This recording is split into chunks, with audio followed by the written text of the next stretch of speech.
Hi guys, in this session we're going to solve past paper from NECTA Form 2 2019. The questions in this paper are suitable for most secondary mathematics curriculum. So let's start the session. So for 1A, we're told to find the greatest common factor of 18, 24 and 60. So you could start maybe by listing them down like factors of 18, 2, 1, 3, 6 and all that. And you can do the same for 24 and 60. What I prefer to do is use prime factor trees. So that is what I'm going to show you because it's much easier. You don't need to guess. So we'll start with number 18. So 18, we're going to branch this out. I know 18 is 2 times 9. So every time I get a prime number, I circle it. So I'm going to circle 2. 9 is not a prime number, so I'm going to carry on. So 9 is 3 times 3. They are both prime numbers, so I'm going to circle them, and that's the end of my prime factor tree. So 18 then is equal to 2 times 3 times 3. And now let's do 24. So 24, we can branch this out as 2 times 12. 2 is a prime number, so we're going to circle it. 12 can do 3 times 4. Well, 3 is a prime number, so we're going to circle it. 4 is not, so we're going to carry on.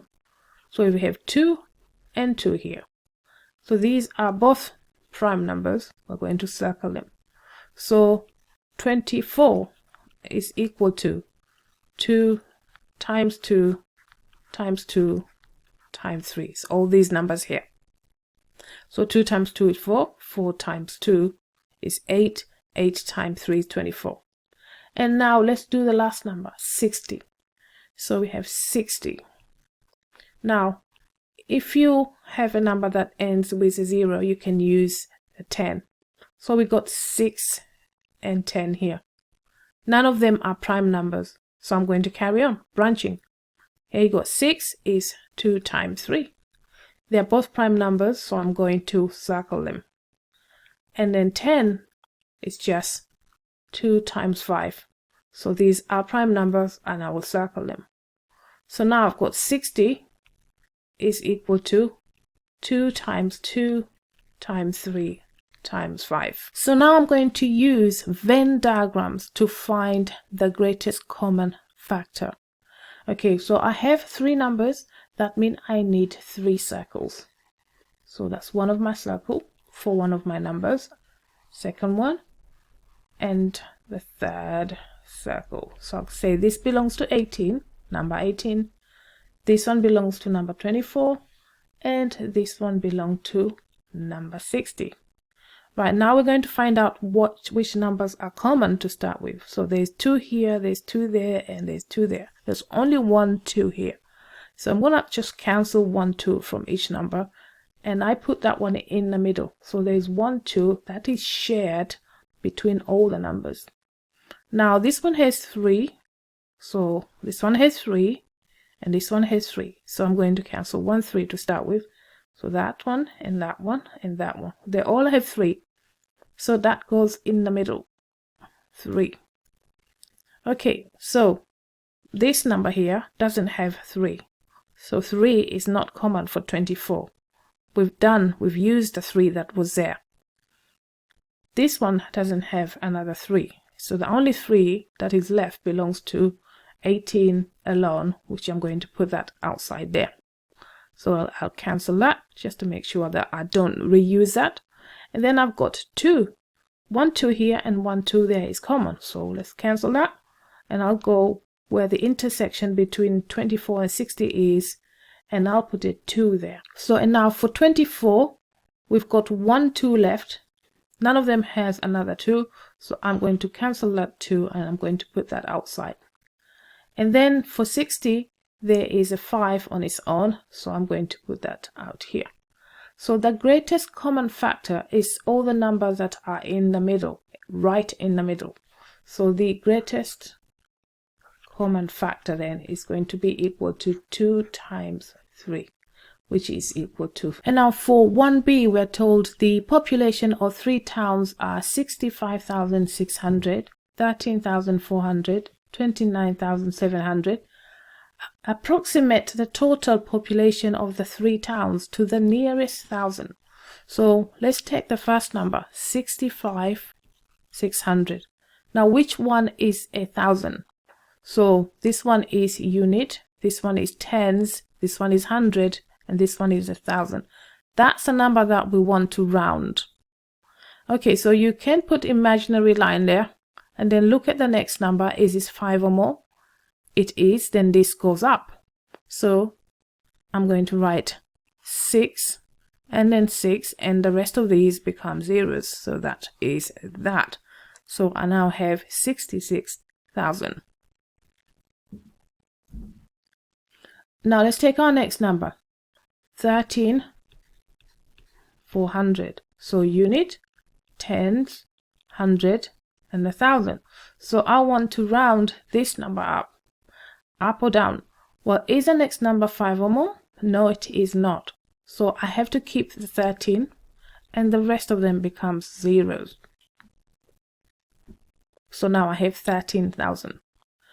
Let's take our next number, 29,700. So I have unit, tens, hundreds, and 1,000. And this is 10,000. Okay, so the number I want to round, the 1,000. Okay, is this number 5 or more? Yes, it is. So this becomes 10 now. So I can't write a 10 there. So that one bounced to 2. So now becomes 30,000. Okay, so all I have to do now is just add all the numbers up. I've got 66,000. I've got 13,000. And I've got 30,000. Just add them up. 0, 0, 0. Plus there. 0, 0. 6 plus 3 is 9. 6 plus 1 is 7 plus 3 is 10. So I have 109,000 people. So you can now clearly see it's been rounded to the nearest thousand. Okay, and now for question 2a, we're told Rehema spends 1/8 of her salary on transport and 1/4 on food. If she remained with 80,000 shillings, what was her salary?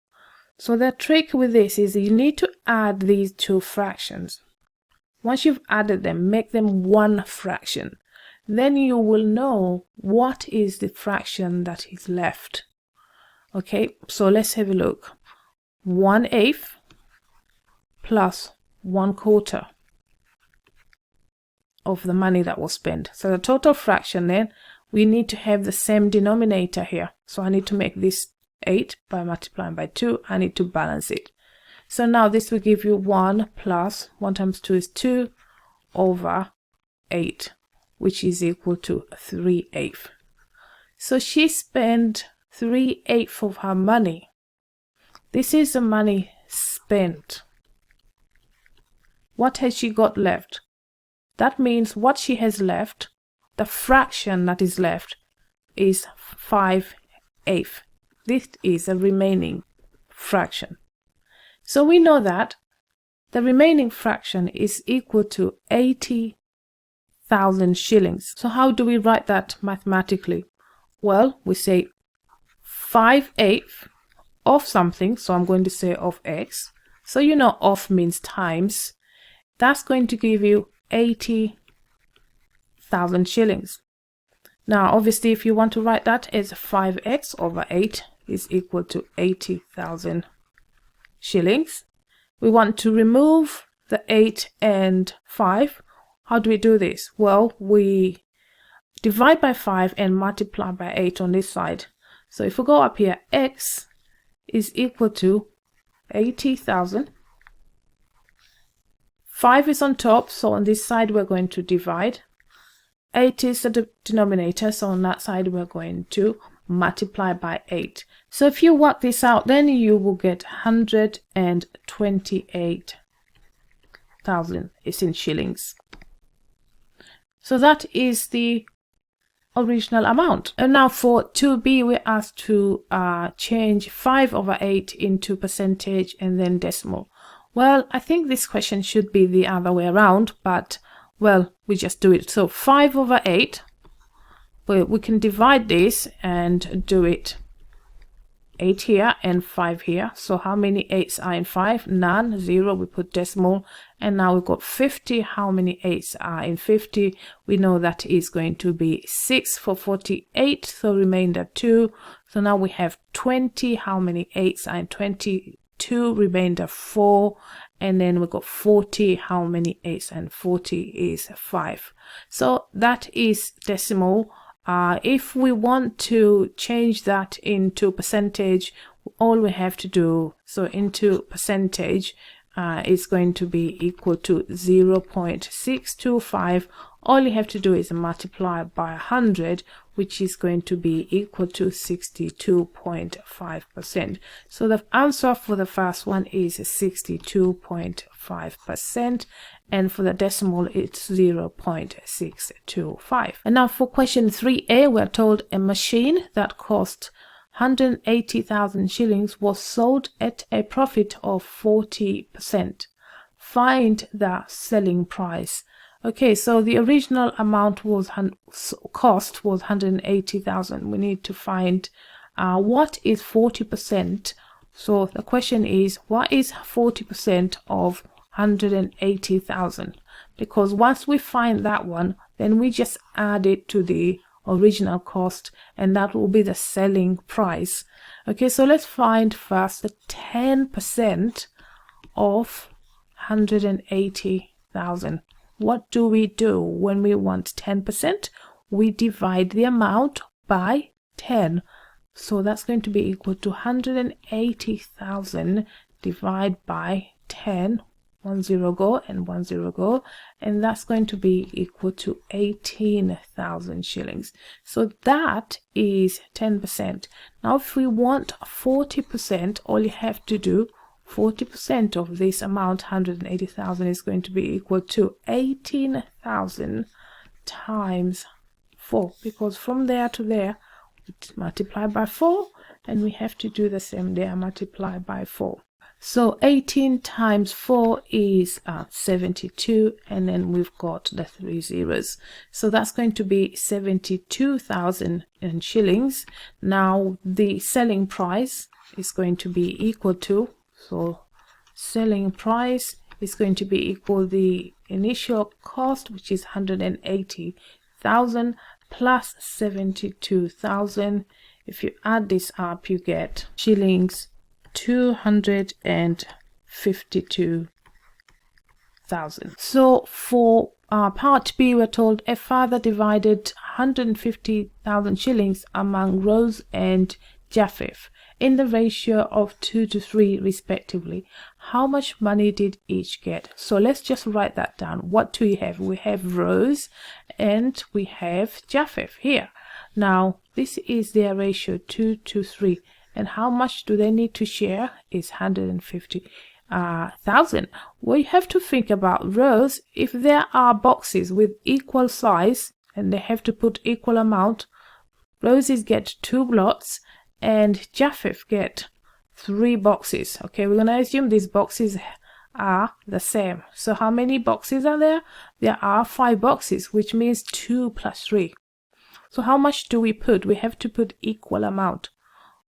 Okay, so in order to do that, we call these shares. So 1 share is going to be equal to 150,000 divided by the total number of shares, 2 plus 3. It's like these boxes. Okay, and what the answer is, so there's 3 there and 0, 0, so 30,000. So in each one of these boxes, we're going to put 30,000. That means Rose is going to have 30,000 times 2. So Rose is going to get 30,000 times 2, which is equal to 60,000 shillings.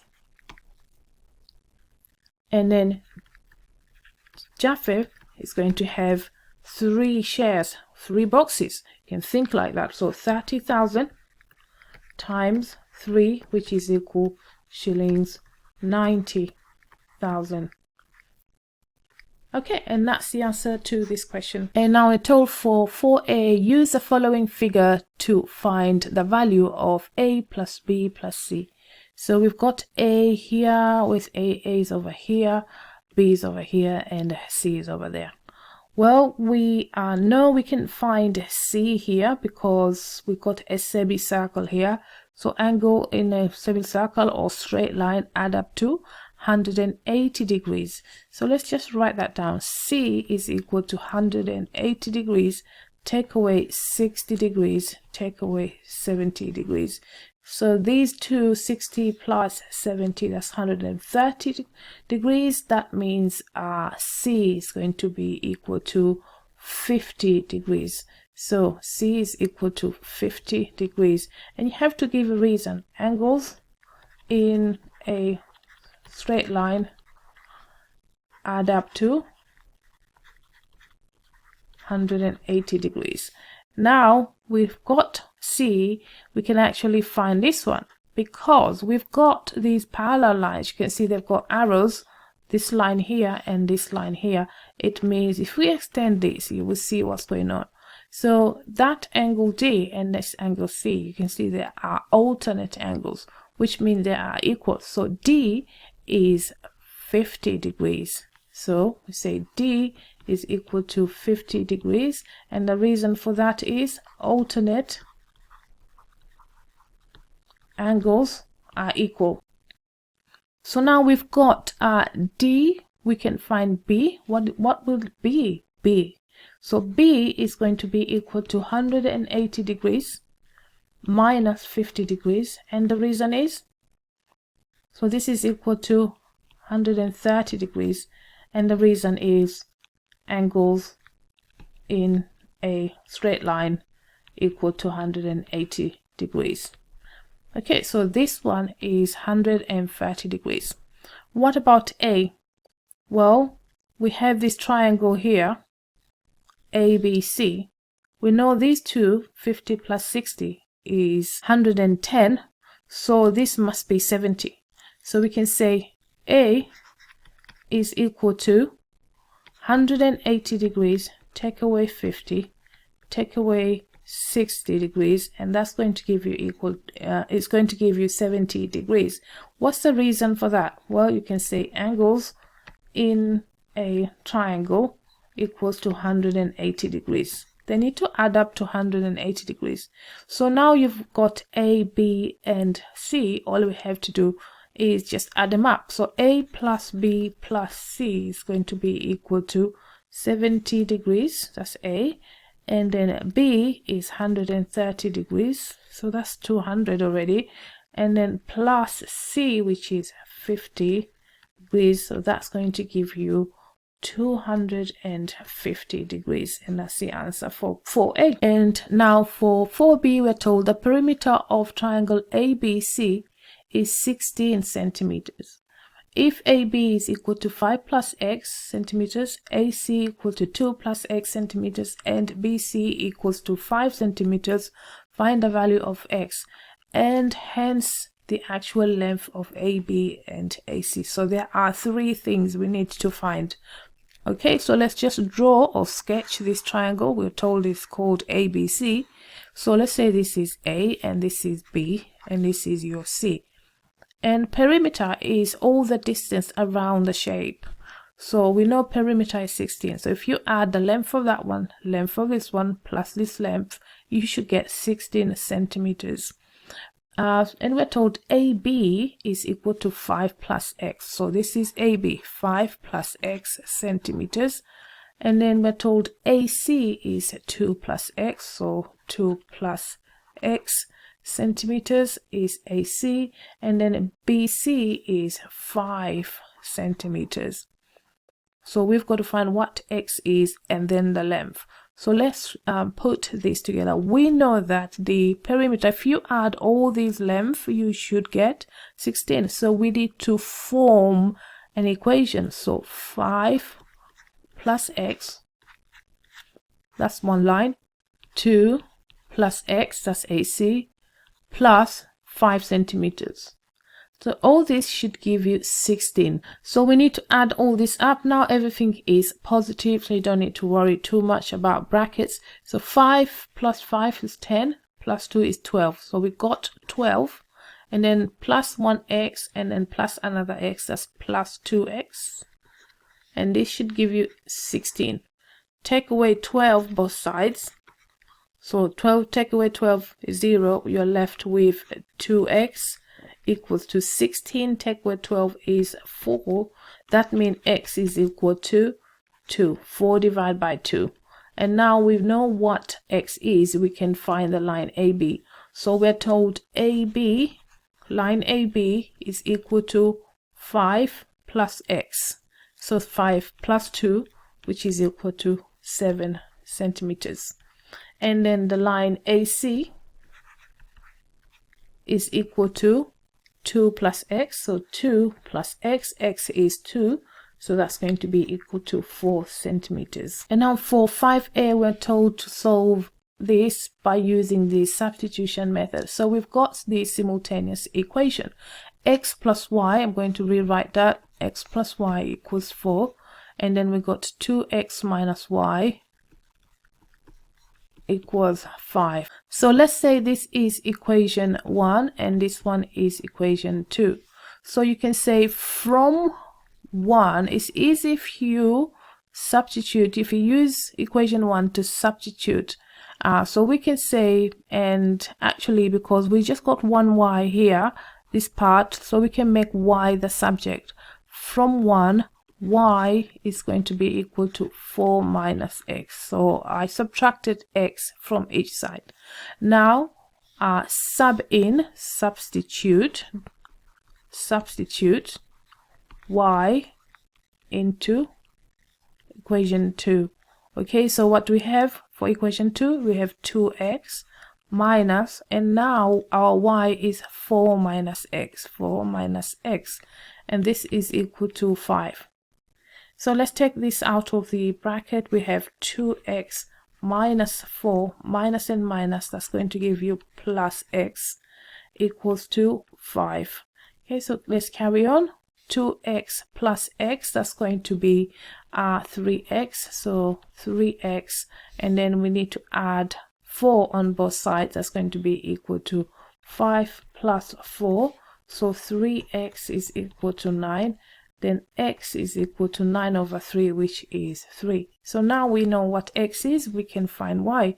Should we use our equation from equation 1? So from 1, x plus y equals 4, but we now know x is 3. So 3 plus y is equal to 4. We take away 3 here, we take away 3 on that side. That means y is going to be equal to 4 take away 3, which is 1. So the solution is x equals 3 and y equals 1. And now for 5b, we're told to find two consecutive positive numbers that such that the sum of their squares is equal to 145. So there are two numbers which are next to each other. So they are, we say consecutive because they are next to each other. For example, 2 and 3, or 4 and 5, 6 and 7, 8 and 9, and so on. So we don't know what they are. So let's say our first number is n, and if the numbers are next to each other, so this is your first number, your second number is going to be equal to n plus 1. So we're told find the two consecutive positive numbers such that the sum of their squares is equal to 145. So if we square them and then add them, we get 145. So let's find so we have n squared here plus this squared, n plus 1 squared. Okay, so let's expand this one. So that's going to be n squared plus n plus 1, n plus 1. That's what it means. If you expand this again, n squared plus, so this will give you n squared plus 1n and another plus 1n, that will give you plus 2n, and then 1 times 1, that's going to give you plus 1. If you add these together, you will get 2n squared plus 2n plus 1. So the sum of their square is equal to 145. So we've added them. Sum means adding. So let's put the number here: 145, 145, 145, 145. So now we can see we got a quadratic equation here, which means we need to make one side 0. So we're going to minus 145, minus 145 both sides. So now we have 2n squared plus 2n plus 1 minus 145 is equal to 0. So we had 2n squared plus 2n plus 1 minus 145, that's going to be minus 144, that's equal to 0. Now I can see all the numbers are even here. I can divide by 2 throughout. So 2 divided by 2 is 1n squared. So now I have n squared plus just 1n, so plus n, minus, if you divide that, you will get 72. So equal to 0. Now we need to find two numbers that will multiply to get 72 and plus or add to give you plus 1. Because there's a 1 there, we don't write it. So multiples of 72, that will give you 1. That's an easy one. We know it's 9 and 8. But one of them needs to be a plus and the other needs to be a negative. Which one of these? Well, we need to end up with plus 1. So that means the 9 needs to be the plus and then 8 needs to be the negative. So we put n there, we put n there. So plus 9 minus 8 is equal to 0. Now, if you're not sure about how to solve quadratic equations by factorizing, please leave me a comment and I will do some examples. Okay, so from here we solve, we say n plus 9 equals to 0. That means n equals negative 9. And then we take the next bracket and say n minus 8 equals to 0. So therefore n is equal to 8. Now we're told to find the consecutive positive numbers. That means this negative 9 is not good for us. So therefore the first number is going to be 8. That's n. And the second number, you just add 1 because they are next to each other, is equal to 8 plus 1, which is 9. Okay, so this is a solution to this question. Right, for question 6a, then we're told if the gradient of the straight line ky equals kx plus x plus 7 is 2, find the value of k, then we need to find the y-intercept. So let's write this down then. So what do we have? We have ky, that's equal to kx plus x plus 7. Now this we can see is a straight line because it doesn't have x squared and we're told it is a straight line. So what we want to do is write this in the form of y equals mx plus c, where m is a gradient and c is the y-intercept. So we don't want ky, we want to just have y as the subject of this equation. So we're going to divide by k throughout. And then what do we have? If we divide by k on this side, we're just left with y. And then on this side, we have kx over k plus x over k plus 7 over k. So k and k will cancel here. Then we have y equals to, what we want to do is separate this. So on this part, we will have just 1. We want to factorize, so we just have 1, and then on this side we're going to have 1 over k, and then we'll have our x here. So all I've done is factorize, and then we have plus 7 over k. So now we can see this is going to be our m, this lot here, and that lot is our y-intercept, which is a c. Right, so we're going to equate the gradient with 2 because we're told gradient is 2. So that means we're going to do 1 plus 1 over k equals to 2. So if you rearrange this, we can do 1 over k is equal to 2 minus 1. Take away 1 from both sides to get rid of this 1. So now what we have 1 over k equals to 1, which means k is equal to 1. So now we know what k is. We found the value of k, so that's I. And for the next part, we need to find the y-intercept, which we know is this lot here. So y-intercept is going to be equal to 7 over k, which is 7 over 1. Therefore, y-intercept is equal to 7. Right, so that's I completed. Now for 6b, we are told by using a sketch, find the image of point A23 after a reflection in the line y equals x, followed by another reflection in the line y equals negative x. So I have already drawn these two lines. So this line is y equals x. We can see this line is going to go through 0, 0, and the gradient is 1. And this other line, the green one, is the line y equals negative x.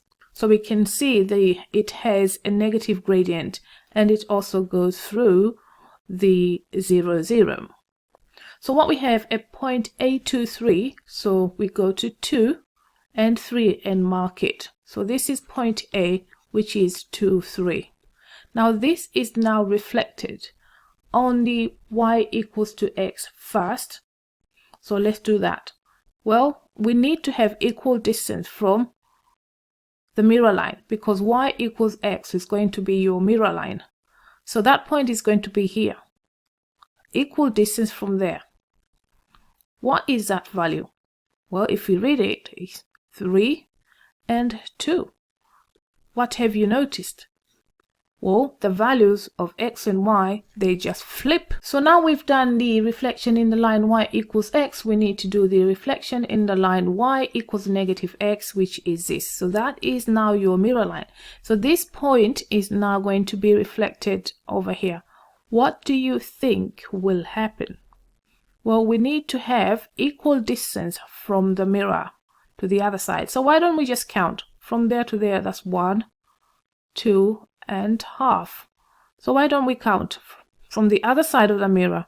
That's half, and then we need 2 more. 1 and 2 is going to be right there. So the image of A now, the final image, is going to be what? X is negative 2 and y is negative 3. So what have you noticed about the reflection in the line y equals negative x? Well, you can see the numbers have flipped, but also their sign have changed. So that is something that you need to remember. If you reflect in the line y equals negative x, the coordinates will flip and the sign will change. So your final answer then, the image of A is going to be equal to so that's A dash at negative 2, negative 3. Now for question 7a, we're asked to solve for n if in the equation 16 to the power 3 minus n times 2 powers 1 plus n equals half. Well, this is exponents. I also call them indices. So the trick when you do these questions is to have the same base. At the moment here we have 16 as a base, we have 2 as a base here, and this one is just a half. What we need to do is figure out which will be the best base. Well, I know I can write this in terms of 2 because 16 is 2 to the power 4. And I can also write that one as 2 to the power negative 1. So that is what I'm going to do. So if I rewrite this whole lot here, what do I get? I get 2 to the power 4. And then I still have my power, which is 3 minus n, times 2. And then I have my power 1 plus n. And this is going to be equal to 2 to the power negative 1. So you can see everything has the same base now, 2, 2, 2. And then suddenly everything is easy. So we do need to multiply out these powers. So we get 2, 4 times 3 is 12. 4 times negative n, that's going to be negative 4n, times 2 to the power 1 plus n equals to 2 to the power negative 1. So if we multiply indices, what do we do with their powers? Well, we add their powers. So these two here would now become 2. 12 plus 1 is 13. And then minus 4n plus 1n, that's going to be minus 3n. So this side becomes just that, and that's equal to 2 to the power negative 1. Now they have the same base. That means the powers must be equal. So we can now equate the powers. What do we get? 13 take away 3n equals negative 1, the power on that side. Now if you rearrange this, you get 13 plus 1 equals to 3n. So therefore 3n is equal to 14, and then n is equal to 14 over 3. Right, and now for 7b, we're told find the value of x in the equation log 2x plus 1 plus log 4 is equal to all this. So again, there's addition here. That means we can multiply these. The trick for this is to add these and then make them as one piece, and then equate them with what is inside the bracket. Okay, so let's do that. So we know we can use the multiplication addition rule here. So what do we get? We have a log 2x plus 1 times 4. We're going to put them together, so these become like that. And that's going to be equal to log 7x plus 8. Okay, so over here, what do we have? We have log 2x times 4, which is going to be 8x, plus 1 times 4 is 4. So this is going to be equal to log 7x plus 8. With what we have, we can now equate what's inside the bracket. So we have 8x plus 4 equals to 7x plus 8. And the reason we can do so, because they have the same base, we can see is log whatever it is to the base 10. Same on that side, and that is why we can equate with what is inside the bracket. So if you rearrange this, you get 8x minus 7x equals to 8 take away 4. 8x take away 7x is just x is equal to 8 take away 4 is just 4. So x is equal to 4. So guys, if you enjoyed this video, please remember to like, and also please leave me a comment. I would like to hear from you. And also, if you haven't subscribed, please try to do so now. Thank you. So now for question 8, we're told in the following figure, AB, this line here, is equal to the line DC, this one here, and angle ABC, which is this one, is equal to the angle DCB, which is this one. Prove that triangle ABC is equal to the triangle DCB. So ABC is the one, this triangle on the left, and then DCB is this triangle. In fact, let me just label them or mark them. So this is one of the triangle that we're looking at, going that way, and the other triangle. Now, so the other triangle is this one here. Now you can see clearly what they are. All right, so we're asked now to prove that these two triangles are equal. So we are thinking about congruency here. So because congruent shapes are equal, so we need to prove congruency, right? We can see triangle, so triangle ABC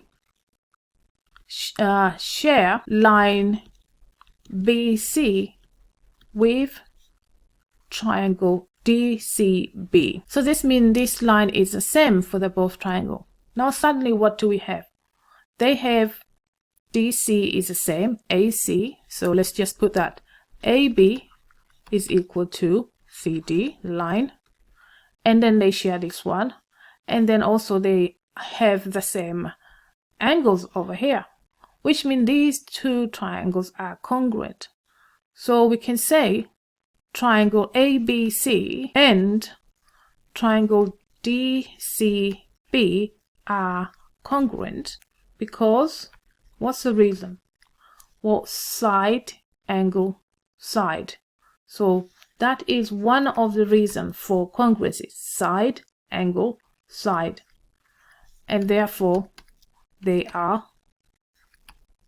equal.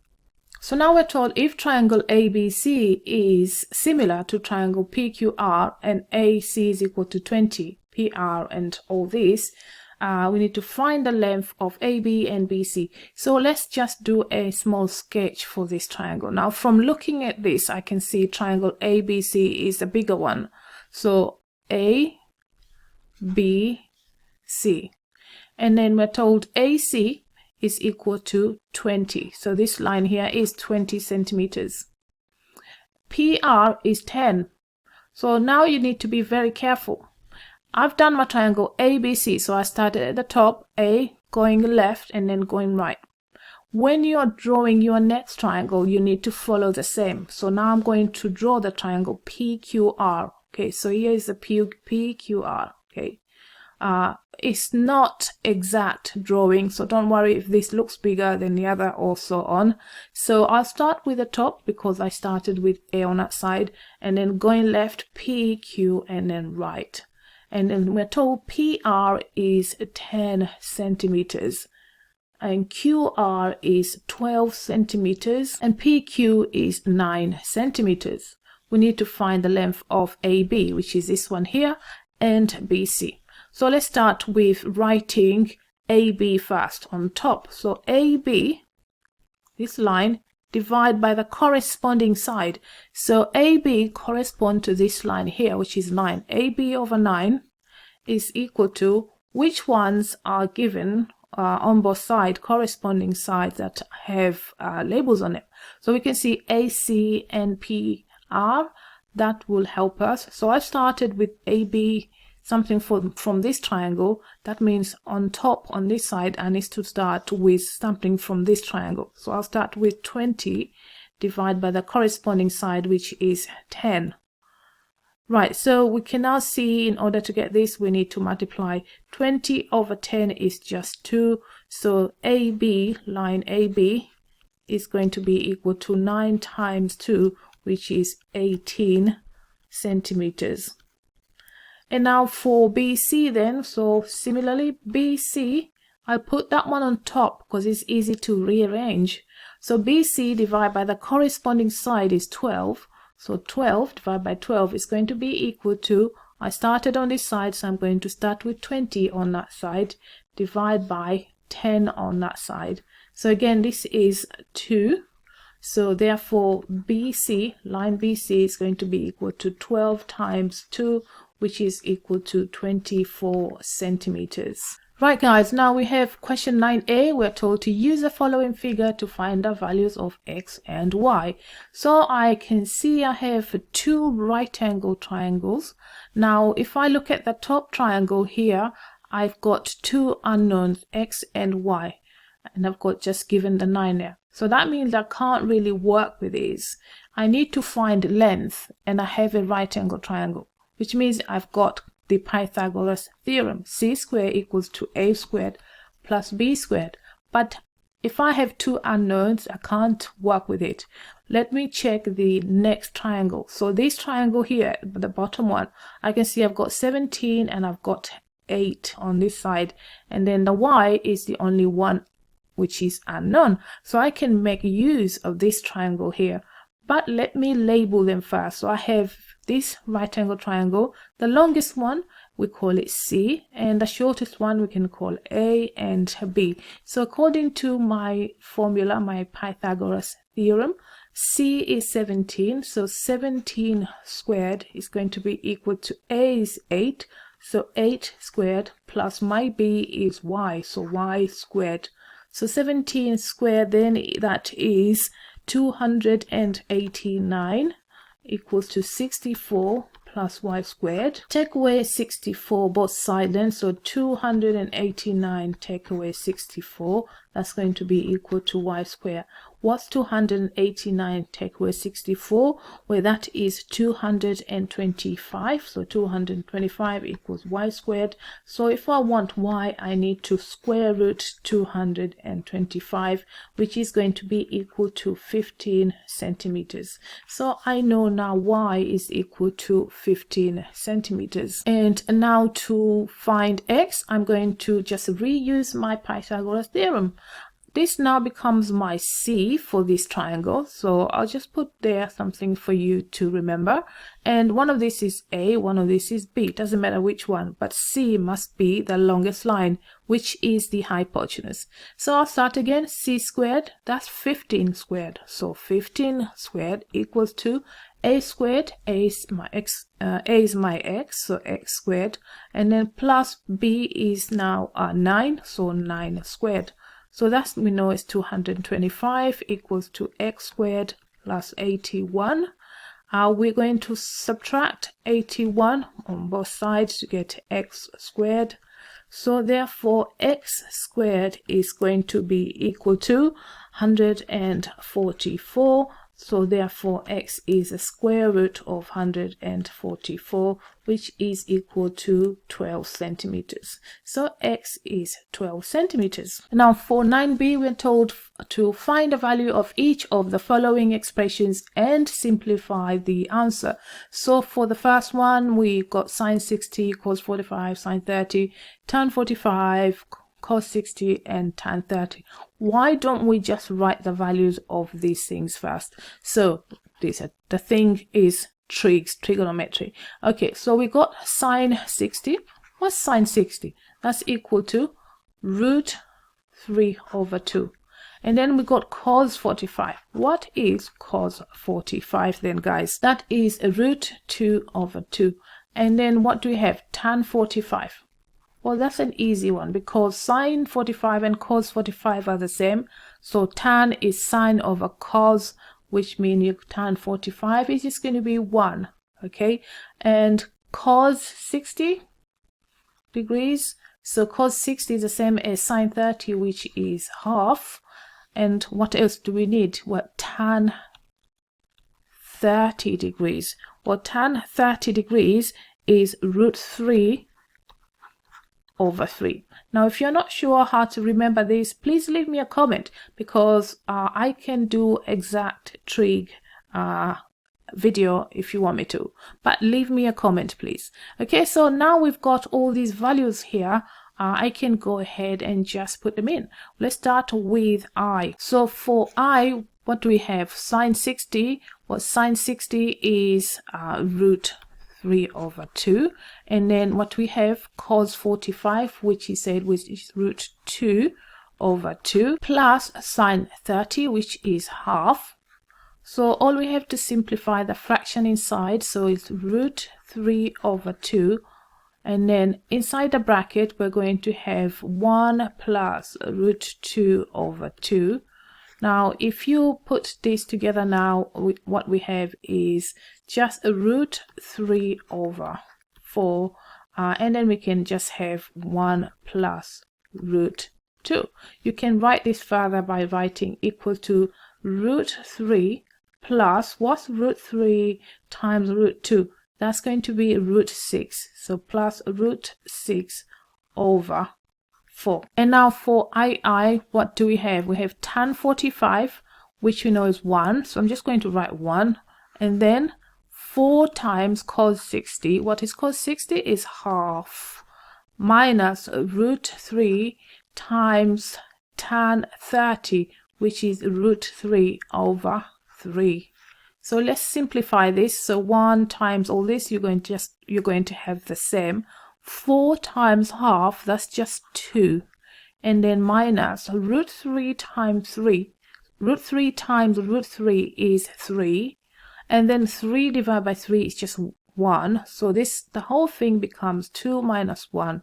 So that's going to be equal to 1. And that's the answer for II. Right guys, so just to remind you, if you haven't still liked or subscribed, please do so now and leave me a comment, please. I really want to hear from you. And now let's do question 10a. We're told in a class of 35 students, 21 study commercial subjects, 15 study both commercial and science subjects, and 4 students study science subjects only. Use a Venn diagram to find the number of students who study the following.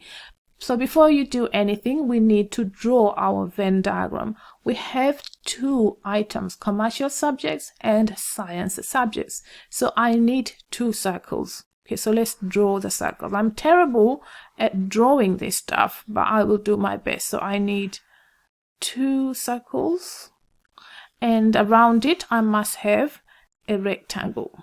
Okay, right, so I have commercial subject and I have science subjects on that side, and my total student is 35. So everything that is represented in this Venn diagram must add up to 35. Now we are told 21 study commercial subjects, 15 study both commercial and science subjects. So you always start in the middle if you have that information. The middle is the intersection, so it's the both bit. So 15 are doing both commercial and science subjects. And then you're told 4 students study science subjects only. They study science only. So that's going to be over here. And then you're told 21 study commercial subjects. Well, you already have 15 here. So 15 add what is 21? Well, we need a 6 here. Right, let's add this up. Does it add to 35? Well, 6 plus 4 is 10. 10 plus 15 is 25. What happened to the 10 students? It looks like they are not studying commercial or science subjects, so we put them outside here. 10 students, maybe they are doing mathematics. Don't tell anyone. All right, so for II then, either science or commercial subject, they do science or commercial. So 6 plus 4 is 10 plus 15, that's going to be equal to 25. So 6 plus 15 plus 4, that's equal to 25. Neither science nor commercial subjects. Those are the ones that are doing mathematics then. That's going to be equal to 10. Commercial subjects only. They're not doing science. They're not doing math. They're doing commercial only. So that's 6. Science subjects. So we got 15 plus 4. So that's 15 plus 4 who are doing science, which is equal to 19. So this is the last question on this paper, 10b. We're told the following pie chart represent the distribution of Form 2 students who are selected to participate in sports activities. If there are 200 students who are selected, how many students participate in each activity? Well, we know 200 students are represented in this pie chart. Okay, so first you do need to check all this. Even though it shows like a 90 degrees here, it's actually not showing a right angle corner there. So you do need to add all this and check what the angle is, the remaining angle. So let's just do that. So angles 144 degrees plus 72 degrees plus 54 degrees, that's going to be equal to 270 degrees. So that means for volleyball, it's going to be equal to 360 take away 270 degrees, which is 90 degrees. So yes, we should have a corner there to show it is a right angle. So this means, what does that 90 degrees? Is a quarter of the circle. That means a quarter of the students are playing volleyball. So let's do that. Means quarter of 200, that's going to be equal to 200 divided by 4, which is 50. So 50 students are playing volleyball. There's 50 in here. So now we have something that we can work with to find the rest of the students. What do we need? We have 50 students. Now they occupy 90 degrees. So one student, how many degrees will they get? It's going to be 90 degrees divided by 50, which is going to be 1.8 degrees. So each student gets 1.8 degrees. If we have 54 degrees, how many lots of 1.8? Because each 1.8 is one student. So we have to divide this by 1.8. And what do we get? We get 30 if you do that. Now, similarly, we got 72 degrees here, but each one student gets 1.8. So to find out how many students you need to divide. You need to divide by 1.8, which is going to give you 40 students. And for the last bit, again, we're going to divide 144, divide by 1.8, and what you get? 80 students. Okay, so in total we have 80 plus 50 plus 40 plus 30, and that will give you 200 in total, and that means we have done this right. Okay, so guys, thank you for watching, and bye for now.